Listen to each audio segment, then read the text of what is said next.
داسې خلکو ته د ښکاره وي چې د الله په لاره کې جنګېدل هغو خلکو ته پکار دي چې د آخرت په بدل کې د دنیا ژوند خرڅوي، نو چې د الله په لاره کې وجنګېږي او ووژل شي یا برلاس شي، هغه ته به موږ ارومرو ستر ثواب ور په برخه کړو. آخر څه دلیل دی چې تاسې د الله په لاره کې د هغو بېوسې نارینهو، ښځو او ماشومانو په خاطر نه جنګېږئ چې کمزوري کړای شوي دي،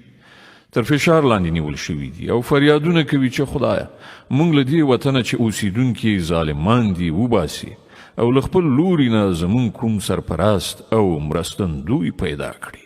کوم خلکو چې د ایمان لاره غوره کړې ده هغوی د الله په لاره کې جنګېږي، او کوم کسانو چې د کفر لاره غوره کړې ده هغوی د طاغوت یعنی شیطان په لاره کې جنګېږي.